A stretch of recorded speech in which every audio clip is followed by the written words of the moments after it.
Boa noite, queridos e queridas. Que a gloriosa paz do nosso Senhor, aquele que era, aquele que é e aquele que há de vir, o Todo-Poderoso, seja com cada um dos irmãos. Muito bom estarmos aqui mais uma noite, noite de Santa Ceia, noite a gente vem para nos prostrarmos, adorarmos, ouvirmos a palavra do Senhor e termos o nosso coração alinhado no Evangelho, ok? Que Deus continue abençoando você que nos visita, visita especial a Miriam, né? A nossa amada Miriam, filha da mãe, a nossa irmã Sonilda, que Deus continue abençoando. A você que nos visita, que Deus em Cristo continue abençoando você em nome de Jesus. Quero ressaltar aos queridos que nessa terça agora, nós vamos estar, pela graça do Senhor, começando momentos de oração aqui pela manhã, de 6 às 7 horas, toda terça-feira, de 6 às 7 horas, nós vamos estar começando aqui um momento de oração, só oração. Você chega, você ora, você vai para a sua casa, para o seu trabalho, em nome de Jesus. Queridos, abra a sua Bíblia, no livro histórico de Ruth.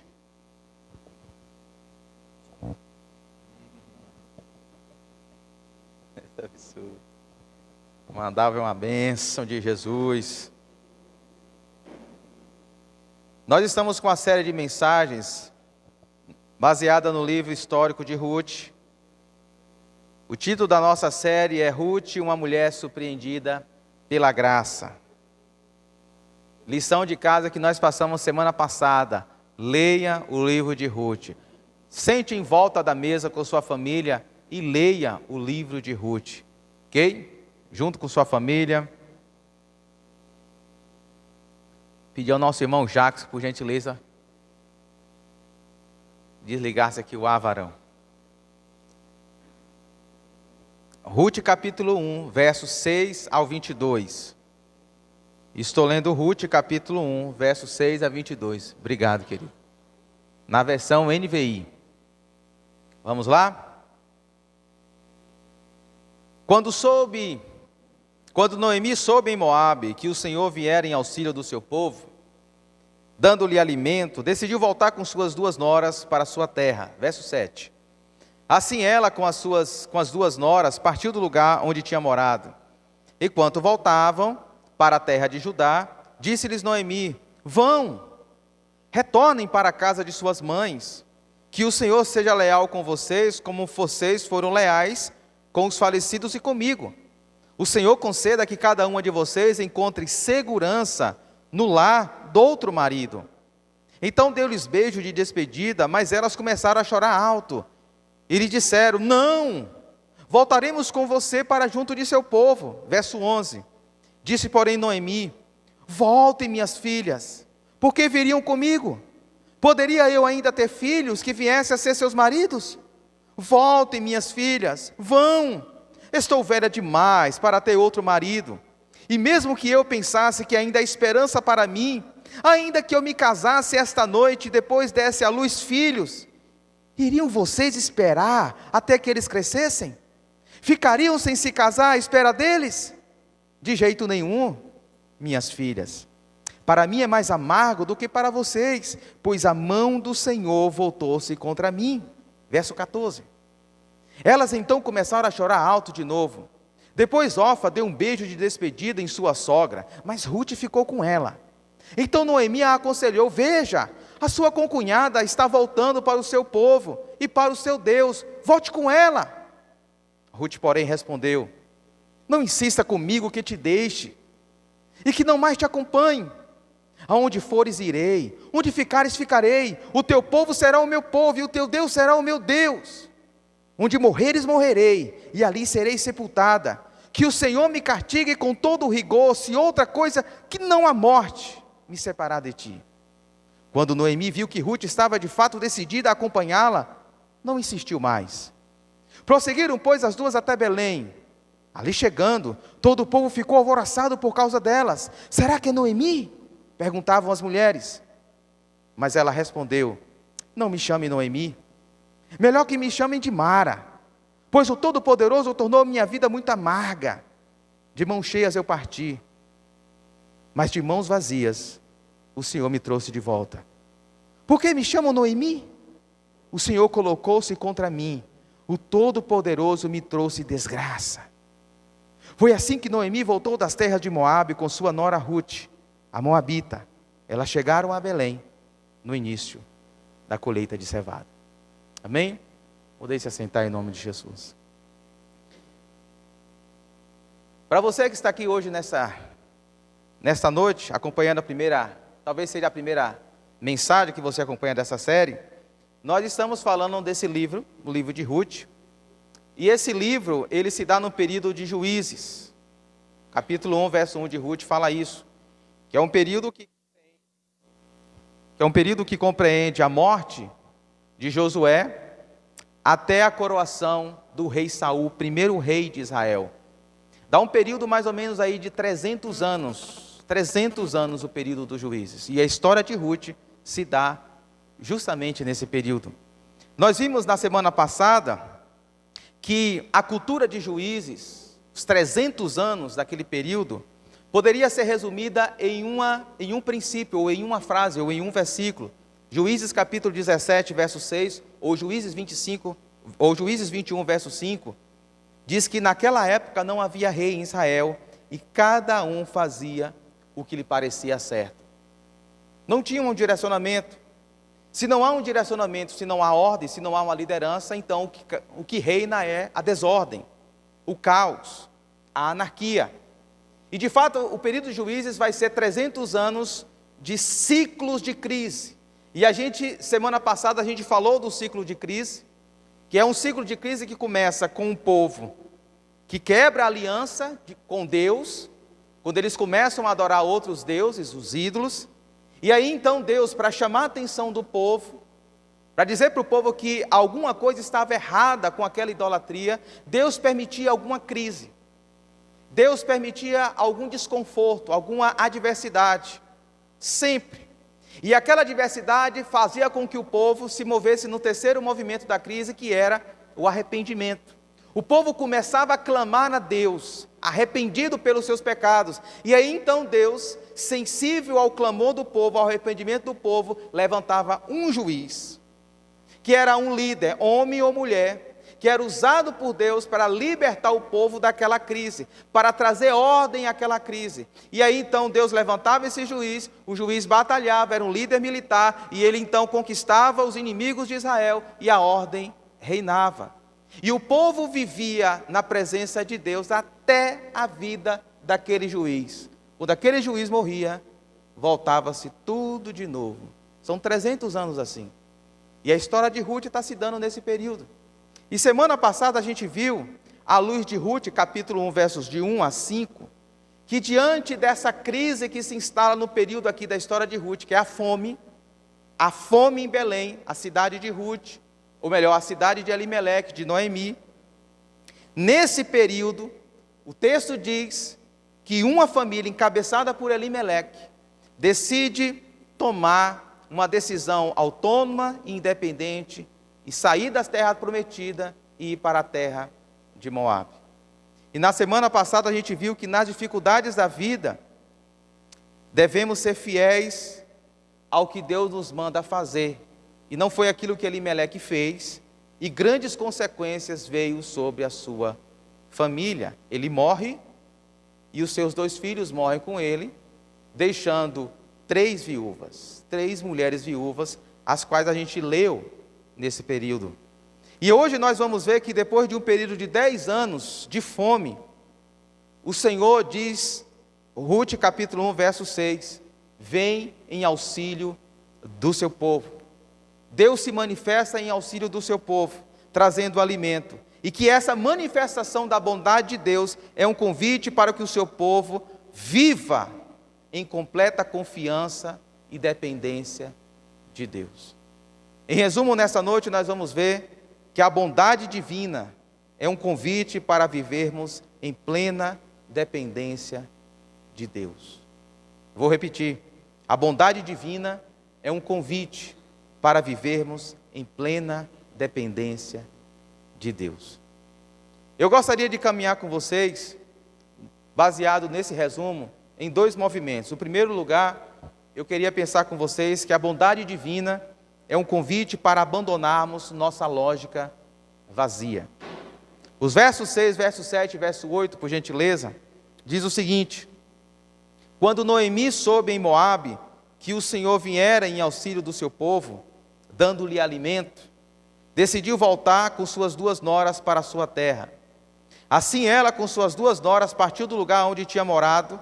Enquanto voltavam para a terra de Judá, disse-lhes Noemi: vão, retornem para a casa de suas mães, que o Senhor seja leal com vocês,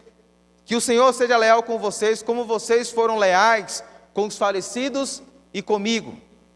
Eu chamo a sua atenção aí para essa primeira parte do verso 6, que diz o seguinte: que o Senhor viera em auxílio do seu povo, dando-lhe alimento.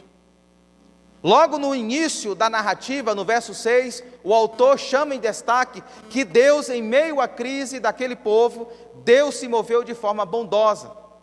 E essa pequena frase traz para nós 2 grandes princípios que a gente tem que ter em mente. Quando o autor diz que o Senhor vier em auxílio do seu povo dando-lhe alimento, ele quer dizer, em primeiro lugar, que o Senhor, mesmo diante dos pecados e das falhas daquela geração de israelitas, veio em auxílio deles, e isso é graça. O autor bíblico já começa dizendo que Deus é o Deus de graça, que Ele veio em auxílio ao seu povo. E a palavra auxílio aqui no texto sagrado dá a ideia de alguém que vem para cuidar, que alguém que vem para visitar aquele que está aflito, aquele que está necessitado, aquele que está diante de uma crise inadministrável. Então o texto está dizendo que o Senhor, pela graça, pela misericórdia, pela sua bondade, viera em auxílio ao seu povo, mesmo sabendo que aquele povo era um povo rebelde, idólatra, e que estava inserido no pecado. Deus se manifesta de forma graciosa. Mas o texto ainda nos mostra que esse auxílio de Deus, ou essa bondade de Deus, não apenas revela a graça de Deus, mas também que o Senhor, mesmo diante dos pecados e das falhas daquela geração de israelitas, manteve a sua aliança com eles. Manteve o seu relacionamento com eles, porque o texto sagrado diz que o Senhor viera ao auxílio de quem? Do seu povo. Mesmo aquela geração tendo pecado contra o Senhor, mesmo aqueles homens e aquelas mulheres no período dos juízes terem decidido viver conforme o seu entendimento, a sua própria razão, aquele povo não deixou de ser o povo de Deus. Mesmo quando eles tomaram caminhos diversos, mesmo quando eles optaram por caminhos alternativos ao caminho de Deus, eles não deixaram de ser o povo de Deus, porque é essa aliança que Deus fez com Abraão, Isaque e Jacó, e é uma aliança incondicional, é pela graça e é sustentada pelo Senhor.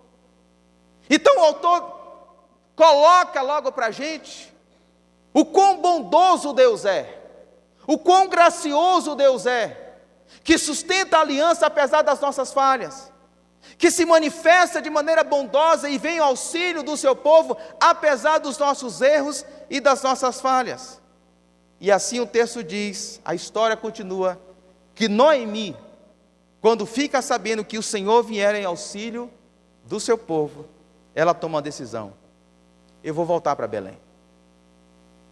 E ela começa a trajetória junto com as suas 2 noras.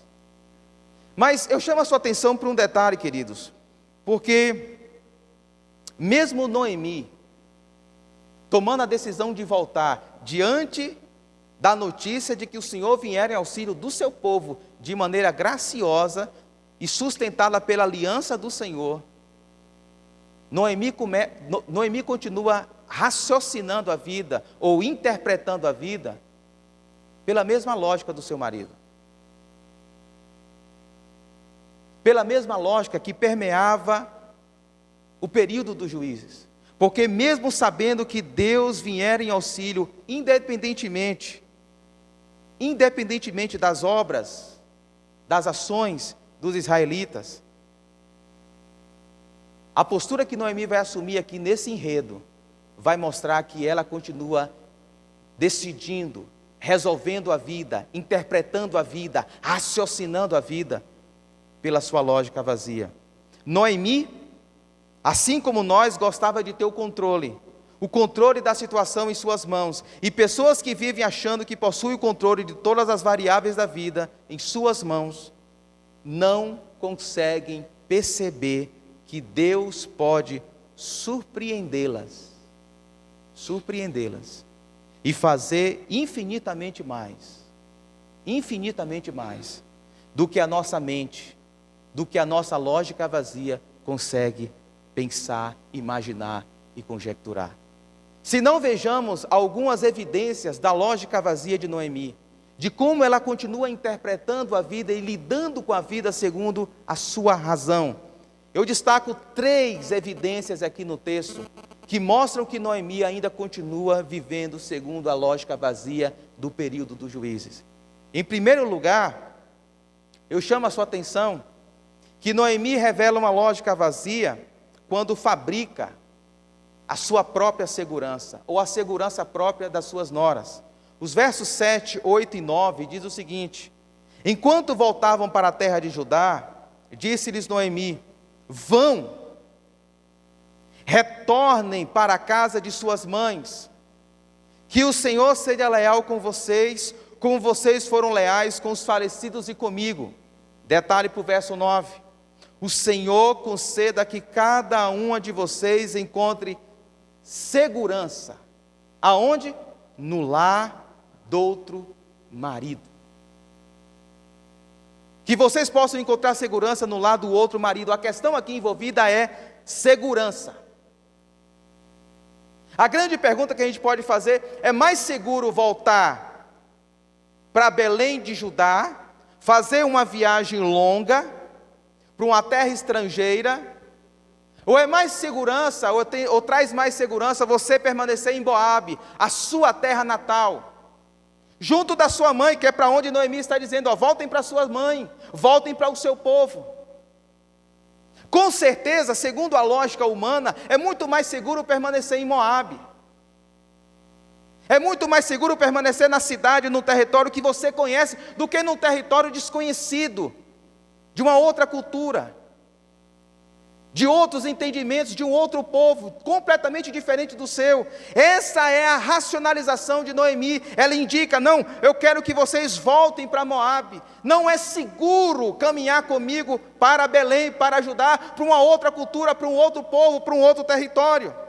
E eu chamo a sua atenção para o verso de número 8, porque para racionalizar, ou para ratificar essa racionalização e essa interpretação vazia, Noemi usa de expediente espiritual, ela usa até de uma linguagem espiritual, porque o verso 8 diz assim: que o Senhor seja leal com vocês, como vocês foram leais com os falecidos e comigo. A palavra aqui, leal, que o Senhor seja leal, é uma palavra que a gente já falou aqui em outras pregações, é a palavra hebraica hesed. Grave essa palavra que a gente vai falar muito nessa noite sobre ela, hesed.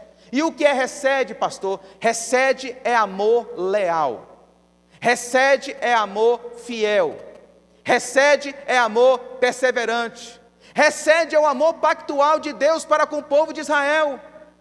Então é como se Noemi estivesse dizendo para suas noras: olha, da mesma forma que Deus ama de maneira hesed, de maneira leal, de maneira fiel o povo de Israel, que Ele possa ser leal com vocês também. Agora onde? Em Moabe. Que Deus seja leal com vocês aonde? Em Moabe. Não em Belém. Em Belém não. Em Belém é perigoso. Em Belém não tem segurança. Mas que vocês possam voltar para Moabe e que Deus seja leal com vocês. E aí então vem o fechamento desse pensamento de Noemi, que é o verso de número 9, que ela diz assim: que o Senhor conceda que cada uma de vocês encontre segurança no lar de outro marido. Então, como é que Deus, na ótica de Noemi, ou na lógica vazia de Noemi, como é que Deus pode ser leal para com as suas noras? Dando segurança para elas, no lar de um homem, de um marido. Pergunta: eu desafio você a ler a Bíblia de Gênesis e Apocalipse. Se você consegue perceber aonde é na Bíblia que Deus diz que a nossa segurança se dá num casamento. Quando é que as Escrituras vão nos incentivar que a nossa segurança está no lar de um outro marido ou no lar de uma esposa? Em nenhum momento das Escrituras a Bíblia vai dizer que a nossa segurança está no nosso casamento, que a nossa segurança está no homem, que a nossa segurança é terrena.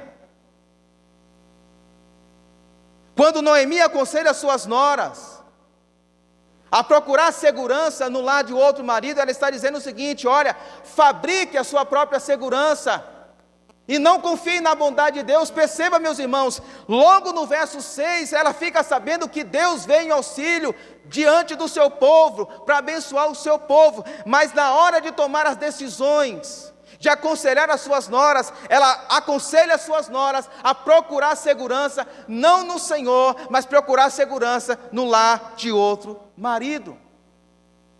Assim também nós revelamos uma lógica vazia, quando fabricamos a nossa própria segurança, pois essa mesma lógica continua presente em nossos dias. Por exemplo, todos os dias nós somos tentados a fabricar a nossa segurança, todos os dias, homens, mulheres, jovens, adolescentes, todos nós, seja através de um casamento, seja através de um emprego. Essa tentação assalta muito os nossos corações. Hoje, talvez, quem sabe, não num casamento, porque a nossa cultura nos incentiva a buscar segurança num bom e excelente emprego. Se nós tivermos um bom emprego, nós temos segurança. Talvez, quem sabe, através dos nossos filhos, e a gente começa a confiar que os nossos filhos vão nos dar a segurança que a gente nunca teve ao longo da vida. Ficar em Moabe, na conveniência, no lugar conhecido, a despeito ou ao contrário de viajar para Belém, para ajudar uma terra desconhecida, estranha, um povo estrangeiro, onde você vai demandar de fé, é muito mais difícil do que permanecer em Moabe.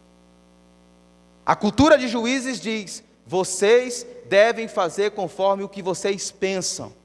E quando Noemi dá esse conselho para suas noras, de fabricar a sua própria segurança, ela está colocando em xeque a bondade de Deus de cuidar das suas noras, de que a nossa segurança não está nas coisas, não estão nas pessoas, não estão nas nossas conquistas, não está no nosso diploma, não está na nossa capacidade intelectual. A nossa segurança não está no nosso cônjuge, nos nossos filhos, nos nossos pais, e que a nossa segurança não está no homem nem na terra, de que a nossa segurança está única e exclusivamente no Deus que vem constantemente em auxílio do seu povo.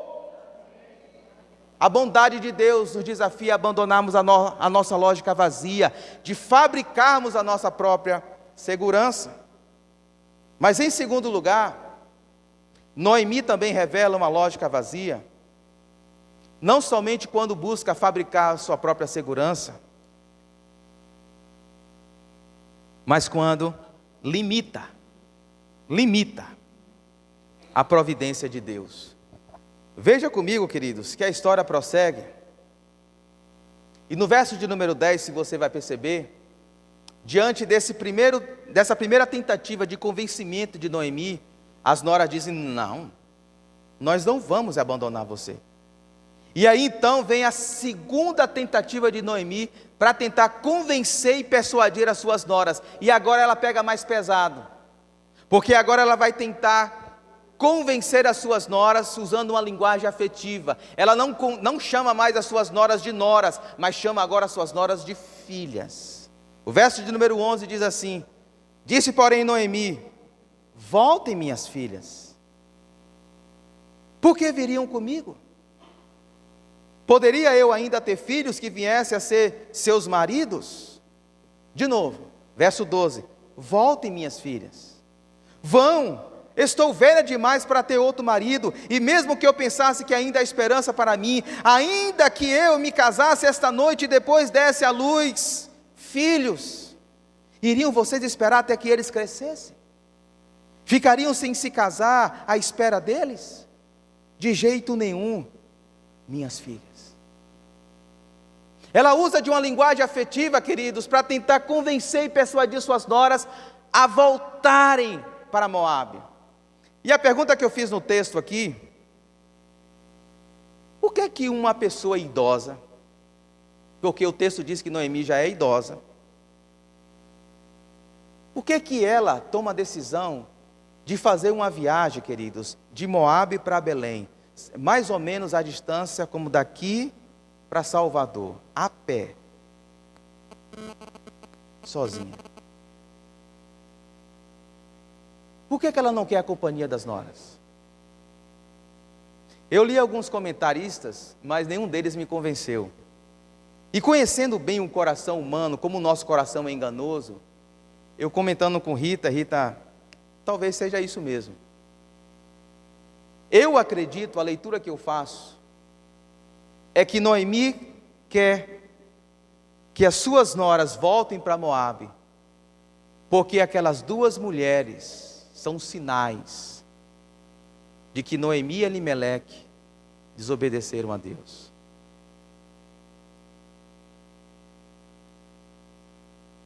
Ninguém em Judá, não tinha internet, não tinha WhatsApp, não tinha Facebook, não tinha qualquer contato telefônico. Ninguém em Judá ficou sabendo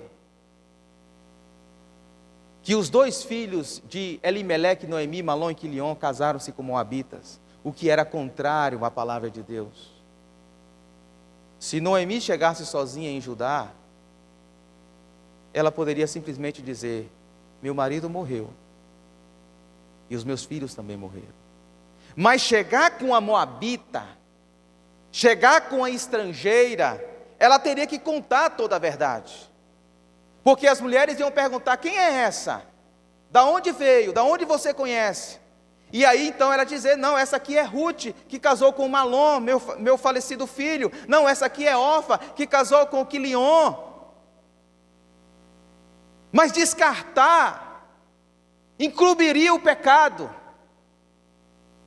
E a gente às vezes faz isso, né? Tenta encobrir os nossos pecados. É isso que Noemi está tentando fazer. Ela está tentando encobrir os seus pecados. E na tentativa de encobrir os seus pecados, como é que ela raciocina a história? Como é que ela tenta argumentar agora com as suas noras? Ela tenta argumentar limitando a providência de Deus, a sua própria capacidade de gerar filhos. Perceba comigo, queridos, com calma, os argumentos de Noemi, porque o que ela está dizendo é o seguinte: olha, Deus não pode resolver nem a minha vida, nem a sua vida, se eu não der filhos a vocês, e eu não posso dar filhos a vocês, então não tem esperança para nós. Veja comigo se não é esse o raciocínio. O texto segue no verso de número 11, ela diz: voltem, minhas filhas, porque viriam comigo? Perceba o verbo poder. Poderia eu ainda ter filhos que viessem a ser seus maridos? Poderia dar a ideia de capacidade humana. Eu posso ainda ter filhos que venham a ser seus maridos? A resposta é: não, eu já sou velha. E ela continua: voltem, minhas filhas, vão, eu já estou velha demais para ter outro marido. Perceba, ela é viúva, ela é idosa, e ela está dizendo: eu não posso ter filhos, eu não tenho mais filhos para dar para vocês, para que vocês casem e tenham segurança. Eu não posso fazer nada por vocês, porque eu já sou idosa e não posso ter filhos, e eu não posso ter outro marido, já é tarde demais para mim. Perceba como ela está limitando a providência e o agir de Deus ao que ela pode fazer. Prossiga comigo o raciocínio do texto. O texto continua dizendo o seguinte: e mesmo que eu pensasse que ainda há esperança para mim, Ela está levando a situação para um absurdo. Vamos pensar aqui numa forma bem absurda. Ainda que eu casasse, ainda que eu tivesse esperança de ter um marido, e ainda que no dia seguinte eu engravidasse, e ainda que 9 meses depois eu tivesse filhos,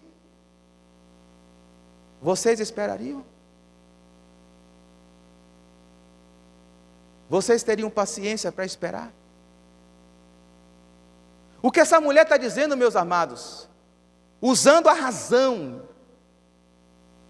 é que Deus só pode agir na vida de Ruth, na vida de Orfa, segundo as capacidades de Noemi. Como ela não tem esperança para Ruth, não tem esperança para Orfa em Belém, por isso que elas têm que ir para Moabe.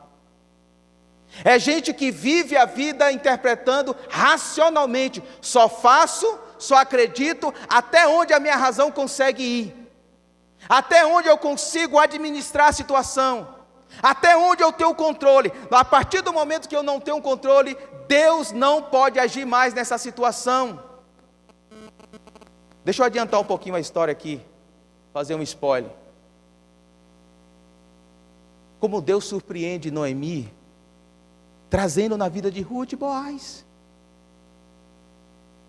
que não era filho de Noemi. O que Noemi está fazendo aqui, queridos, é analisando a situação segundo as suas capacidades, e racionalizando assim, ela limita a providência de Deus ao que ela pode fazer. Pergunta: quantas vezes assim também nós não pensamos ao longo da nossa caminhada com Cristo? Quantas vezes a gente limita o que Deus pode fazer, aquilo que a gente pode fazer? Quantas vezes, diante de um filho que apresenta dificuldades na escola, a gente diz: esse aí não vale a pena investir em estudos, coloca logo para trabalhar, porque não tem futuro acadêmico para ele. Quantas vezes, meus amados irmãos, uma igreja que pela nossa ótica está fria ou não cresce, dizemos: se a igreja não adotar os mesmos programas e estratégias de crescimento que as demais igrejas estão adotando, essa igreja não vai a lugar nenhum. Quantas vezes nós pensamos que o que nos falta é uma estratégia, é um pensamento, é uma tática? Quantas vezes nós não pensamos e racionalizamos a vida pensando: não, se eu tiver uma ideia, se eu tiver um jeitinho, se eu tiver uma boa estratégia, se eu tiver um bom planejamento, aí vai funcionar, aí Deus vai me abençoar, aí as coisas vão dar certo. Quantas vezes, quando recebemos o resultado de um exame, e o diagnóstico é câncer, está lá escrito: é câncer, as pessoas olham: é câncer? Então não tem mais jeito, não tem mais cura para você. Quando assim nós pensamos, nós revelamos uma lógica vazia, porque nós estamos limitando a providência, o poder e o agir de Deus àquilo que a gente pode ver, aquilo que a gente pode compreender, aquilo que a gente pode interpretar. Assim está fazendo Noemi. E ela poderia muito bem ter lembrado, meus amados e queridos irmãos, de que o povo de Judá, de que as tribos de Israel, de que o próprio Israel, de que o próprio Isaac, vieram de um homem de 100 anos e de uma mulher de 90 anos, que todos diziam: não vai poder ter mais filhos, é estéril, não tem mais jeito. E Deus se apresenta para Abraão e diz: porque para Deus não há impossíveis. O Deus de Abraão, o Deus de Isaac, o Deus de Jacó, o Deus de Ruth é o nosso Deus. Não importa o que as pessoas dizem, o que a gente entende, o que a gente compreende, o nosso Deus pode nos surpreender. Ele faz além do que a gente pode entender, Ele faz além do que a nossa razão pode compreender. Ainda que as nossas capacidades sejam limitadas, ainda que diante das situações nos sentimos impotentes, incapazes, e essa crise que nós estamos vivenciando seja inadministrável, o nosso Deus continua no trono. Noemi não consegue compreender isso, porque ela olha para a vida segundo a lógica vazia e não percebe que Deus está agindo com sua providência. E não há nada nem ninguém que possa limitar isso. Mas em terceiro lugar, Noemi ainda revela uma lógica vazia quando desconsidera a bondade de Deus. O verso de número 13 diz assim, perceba comigo o final do verso 13. Depois que ela tenta o primeiro argumento, o segundo argumento, então ela vem com o verso 13. O final do verso 13 diz assim: pois a mão do Senhor voltou-se contra mim. Agora vai comigo para o verso 20. Diante do burburinho, quando ela chega em Belém, ela diz assim, mas ela respondeu, não me chame Noemi, chame-me Mara, pois o Todo-Poderoso tornou minha vida muito amarga. Verso 21, de mãos cheias eu parti, mas de mãos vazias o Senhor me trouxe de volta. Por que me chamam Noemi? O Senhor colocou-se contra mim, o Todo-Poderoso me trouxe desgraça. Quando um homem e uma mulher vivem a vida pelas lentes da cultura dos juízes, só fazendo aquilo que quer e pensa, segundo a razão, a lógica vazia de Noemi, eles não conseguem compreender a bondade de Deus. Eles não conseguem compreender que por trás da crise, Deus está agindo de maneira bondosa, graciosa, misericordiosa. Veja como Noemi interpreta, queridos, a situação dela. Veja comigo as palavras. Olha só comigo o verso de número 13 e o verso de número 21. Por duas vezes ela diz, o Senhor voltou-se contra ela.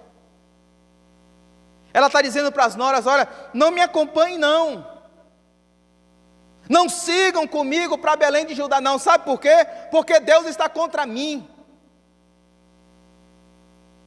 É Deus que está contra mim, não é as circunstâncias, não é o diabo. É Deus, o próprio Deus está contra mim. Veja comigo ainda, como ela interpreta a situação dela. Ela diz ainda para as suas noras, para as pessoas que estão à sua volta, ela diz, não me chame mais de Noemi. A palavra Noemi significa doce, delícia.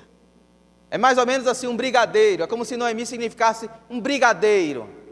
Não me chame mais de brigadeiro, me chame agora de Mara. Sabe o que significa Mara? É povo que sabe da Bíblia, louvado seja Deus. Amarga. É como se Noemi tivesse assim, olha, não me chame mais de brigadeiro, me chame de Giló. Eu sou um Giló ambulante. Por quê? Porque foi Deus que tornou a minha vida amarga. A minha vida era doce. A minha vida era como um brigadeiro, um sonho de brigadeiro, mas Deus se voltou contra mim e tornou a minha vida um Giló, tornou a minha vida amarga. Agora vá comigo para o verso 21 e perceba o golpe de misericórdia que Noemi traz.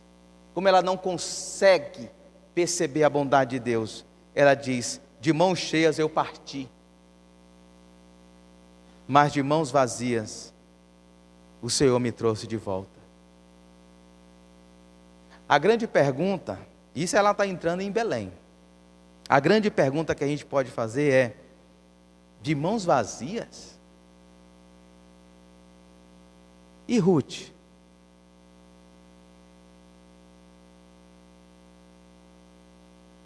E Ruth que está com ela, chegando em Belém? Como assim de mãos vazias?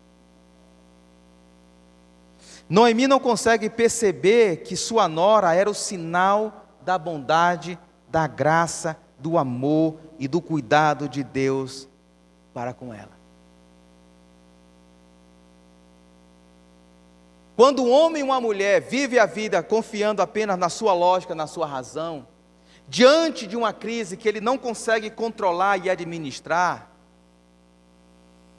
ele ou ela entra no estado de autopiedade, de autocomiseração. Ah, Deus está contra mim. Ah, nada dá certo para a minha vida. Os olhos estão tão focados na crise e nas impossibilidades que nós não conseguimos perceber nos bastidores da situação os sinais do cuidado, da graça e da bondade de Deus. Ruth estava do lado dela. Mais tarde, antecipando mais uma vez a história, mais tarde no capítulo 4, as mulheres vão dizer para Noemi que Ruth vale mais para Noemi do que 7 filhos. Faça as contas aí.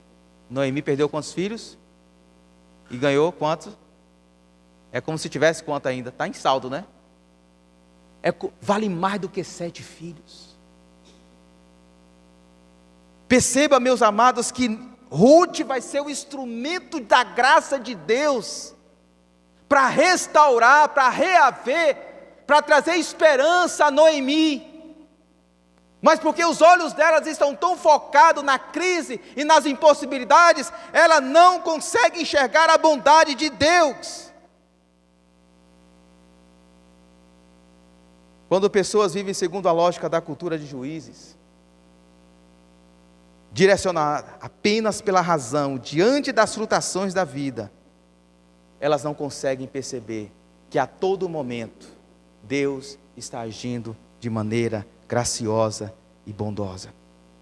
A história de Ruth, queridos, nos ensina que por trás da providência carrancuda, por trás das tragédias da vida, a bondade do Senhor sempre está vindo ao auxílio do seu povo. Ruth capítulo 1 verso 6 diz isso, é Deus que está vindo ao encontro do seu povo, é Deus que está vindo ao auxílio do seu povo. Deus a todo momento está na nossa direção, no meio da nossa crise, no meio das nossas tempestades. Deus está vindo em nosso auxílio, porque Ele é bondoso para conosco, mesmo que a gente não mereça. Deus Ele é bondoso, Deus Ele é gracioso, e são as misericórdias do Senhor que nos sustenta a cada manhã.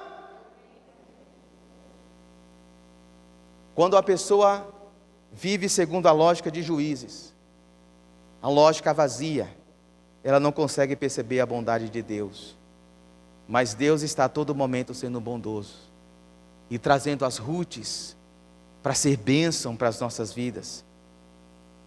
E perceba, queridos, e aí eu já vou para o segundo ponto, que a resposta que Noemi, que Elimeleque, deveriam ter dado para a bondade de Deus, para a bondade que nos convida a abrir mão da nossa lógica e confiarmos no Senhor, é Ruth quem dá. Porque Ruth vai dar uma resposta de completa confiança diante da manifestação da bondade de Deus. É Ruth quem vai dizer em alto e bom som que, a despeito das dificuldades, ela decidiu confiar no Senhor. E aí eu já vou para o segundo ponto, que diz: a bondade divina é um convite para dependermos plenamente de Deus.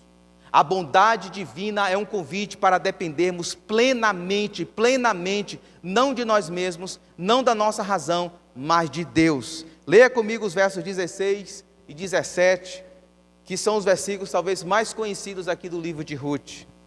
Ruth, porém, respondeu, diante de toda essa argumentação racional de Noemi, de toda essa tentativa de persuadi-la a voltar para Moabe, Ruth responde: não insista comigo que te deixe e que não mais te acompanhe. Aonde fores, irei, e onde ficares, ficarei. O teu povo será o meu povo, e o teu Deus será o meu Deus. Onde morreres, morrerei, e ali serei sepultada. Que o Senhor me castigue com todo o rigor, se outra coisa que não a morte me separar de ti.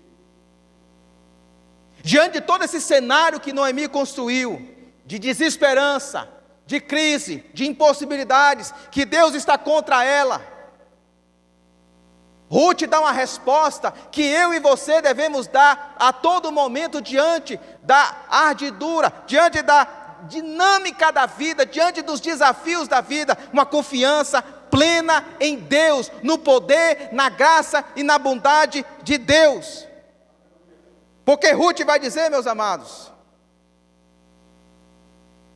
Ruth vai dizer que, mesmo que a circunstância realmente seja difícil, mesmo que ir para uma terra estrangeira, uma terra distante, onde ela é viúva, ela é mulher, ela é moabita, mesmo diante de todas essas impossibilidades, Ruth toma uma decisão de confiar plenamente na graça e no poder de Deus. O texto no verso de número 14, diz que Orfa decide abandonar a sua sogra, mas Ruth fica com ela. E diante disso, olha só o conselho de Noemi, no verso de número 15. Veja, sua concunhada está voltando para o seu povo e para o seu Deus. Volte com ela. A proposta de Noemi é, olha, Orfa voltou. Voltou para o povo dela, voltou para o Deus dela. Volte também com ela. Diante disso, o texto diz no verso 16, Ruth, porém, o porém aqui faz um contraste. O porém aqui está dando uma alternativa diferente.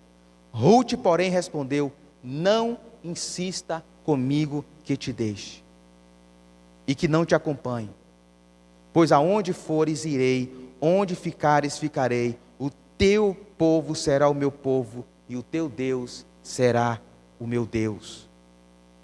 Isso é reset. Lembra o que eu falei o que é reset? É amor incondicional, é amor leal, é amor fiel, é amor que independe das circunstâncias. Ruth está falando, eu sei que as circunstâncias são difíceis, eu sei que o futuro é escuro e nebuloso, eu sei que a situação lá em Belém não vai ser fácil para duas viúvas, eu sei disso. Eu sei que para mim, talvez eu vou ser alvo de preconceito, pelo fato de eu ser estrangeira, pelo fato de eu ser viúva, pelo fato de eu ser mulher, pelo fato de eu ser moabita, eu sei de tudo isso, eu sei que quando chegar em Belém, talvez a gente não tenha o que comer, eu sei que a situação não é fácil, mas não importa, o teu povo será o meu povo, e o teu Deus será o meu Deus. Ruth rejeita a opção de voltar para os seus ídolos antigos, de voltar à idolatria, e agora ela se rende a um amor recede, ao amor fiel, ao amor leal, ao Deus Todo-Poderoso, ao Deus da aliança, ao Deus de Noemi, ao Deus de Judá, ao Deus de Israel, ao Deus de Abraão, de Isaac, de Jacó, ao Deus dessa igreja. Ruth está dizendo, a despeito das circunstâncias, eu quero depender de Deus. Ele vai ser o meu Deus, Ele vai ser o meu Senhor. Eu estou indo para Belém, não confiando em nós, não confiando nas nossas provisões, não confiando nas nossas possibilidades. Nós vamos voltar para Belém. Nós vamos voltar confiando na recede do Senhor, na bondade do Senhor. Da onde vem toda essa confiança, queridos, de Ruth? Do fato dela ter ficado sabendo, no verso 6, que o Senhor veio em auxílio do seu povo.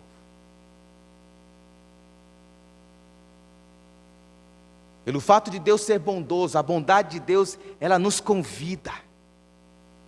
A graça de Deus, ela nos convida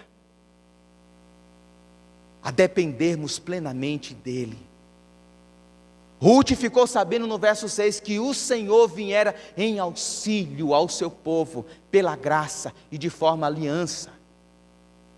E ela decide confiar agora, diante dessa manifestação, confiar e depender de Deus. Assim também nós, meus amados, diante das dificuldades que nós enfrentamos, nós precisamos depender plenamente da vontade, da providência de Deus. Não importa as circunstâncias, não importa as crises que a gente passa, não importa os dissabores que a gente enfrenta na vida, Não importa as desventuras que eu e você enfrentamos constantemente, mesmo sendo povo de Deus, mesmo servindo ao Senhor, não estamos isentos de passarmos pelos reveses da vida, de enfrentarmos invernos castigantes, de passarmos por momentos em que a gente não sabe para onde ir, o que fazer. Nesses momentos nós precisamos confiar somente em Deus. Nesses momentos nós precisamos confiar somente na provisão de Deus. Nesses momentos nós precisamos dizer: o teu Deus, Senhor, o teu Deus, o Senhor dos exércitos, será o meu Deus. Eu não vou confiar em mim, eu não vou confiar nos outros, eu não vou confiar na minha inteligência, eu não vou confiar na minha expertise, eu não vou confiar no meu emprego, eu não vou confiar nos meus recursos financeiros, eu não vou confiar no meu intelecto, eu vou confiar no Senhor. E por quê? Por que nós devemos confiar no Senhor? Por causa da recede do Senhor. Por causa que Deus sempre, sempre, sempre, Ele tem sido bondoso para conosco. E a bondade dEle é um convite para nós, para que a gente confie nele. E como, pastor? De que forma? Ou por quê? Qual é a base e a garantia de que de fato a gente precisa e pode confiar nesse Deus? A resposta, meus queridos, é que o próprio Deus, em Cristo Jesus, saiu da sua terra para vir para uma terra estrangeira. O próprio Deus, em Cristo Jesus, se limitou a um feto no ventre de uma mulher.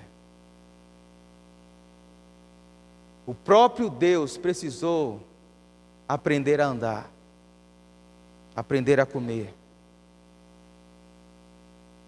Ele vestiu as nossas roupas. Ele comeu a nossa comida. Ele bebeu a nossa bebida. Ele trafegou pelas ruas empoeiradas de Israel. Diz a palavra que teve momentos que ele não tinha onde reclinar a cabeça. Teve fome, teve sede. E ele morreu morte de cruz. E tudo isso ele fez para que a bondade do Senhor viesse sobre nós. O nosso Senhor vem em auxílio do seu povo.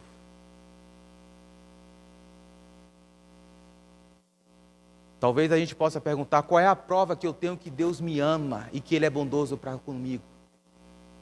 Olhe para a cruz. Olhe para a expressão maiúscula do amor e da graça do Senhor. Qual é a prova que você quer mais que Deus te ama? Qual é a prova que você quer mais que Deus está cuidando de você?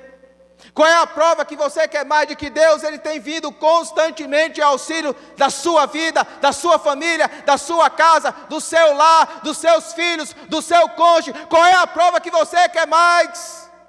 Se na cruz ele deu o seu próprio filho por amor da sua igreja, diante da manifestação dessa bondade, diante da manifestação maiúscula e superlativa da graça, da misericórdia, da bondade e do cuidado do Senhor, qual é a nossa resposta, irmãos? A nossa resposta é abrir mão da nossa lógica vazia, das nossas racionalizações e nos prostrarmos diante do Deus Todo-Poderoso e dizer o seguinte: não importa o que vai acontecer em Belém, não importa se eu vou passar nessa prova, Não importa se eu vou conseguir o emprego que eu sempre quis. Não importa se eu vou conseguir um casamento. Não importa se o meu casamento vai se sustentar. Não importa se o dinheiro faltar na minha casa. Não importa se eu vou ser curado ou não dessa doença. Não importa. Eu sei que o meu Deus, Ele cuida de mim. Eu sei que o meu Deus, Ele me ama. Eu sei que o meu Deus, Ele é bondoso. Eu sei que o meu Deus, Ele vem constantemente em auxílio do seu povo. O meu Deus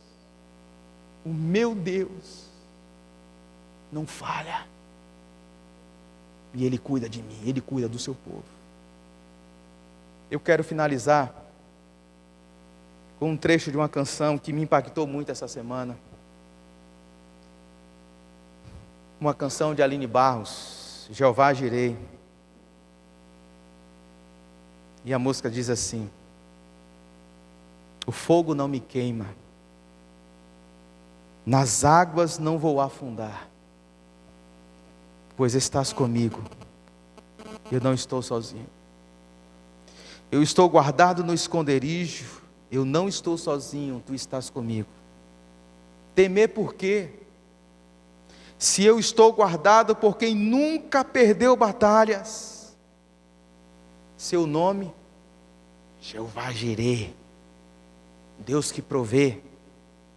E aí vem o refrão: haja o que houver, venha o que vier. É o que Ruth está dizendo. Irás prover de novo, eu creio em ti. Eu não vivo pelo que vejo, vivo do que creio. Irás prover de novo, eu creio em ti. E a canção termina dizendo: a tempestade e o vento forte não vão roubar a minha fé em ti, meu Deus. A bondade de Deus é um convite para vivermos em plena dependência e confiança no Senhor. Em nome de Jesus, feche os seus olhos, vamos orar pedindo isso ao Senhor. Deus bendito, nós queremos te pedir uma coisa nessa noite: que o Senhor nos ajude a vivermos em plena dependência do Senhor. Não é simples, não é fácil, meu Deus, porque as circunstâncias às nossas voltas nos espreme, nos pressiona, e buscam questionar a nossa fé e a nossa confiança no Senhor. Tentam nos convencer a voltar para Moabe, para o lugar de conforto, para o lugar conhecido de segurança, a fabricarmos a nossa zona de conforto e de segurança. Tentam nos convencer de que essa situação não tem saída. Mas nesta noite nós queremos te pedir, em nome do Senhor Jesus Cristo, renove a nossa fé no Senhor, renove a fé do teu povo no Senhor, que a despeito, a revelia das circunstâncias, venha o que vier, haja o que houver, não importa o que vai acontecer em Belém, o meu Deus será o Deus de Abraão, de Isaque, de Jacó, o Deus Jeová Jireh, o Deus de providência, o Deus que provê, o Deus que cuida, o Deus que me ama, o Deus que se entregou por mim naquela cruz e disse: vem a mim, benditos do meu Pai. Que possamos confiar no Senhor, em nome de Jesus Cristo. Amém.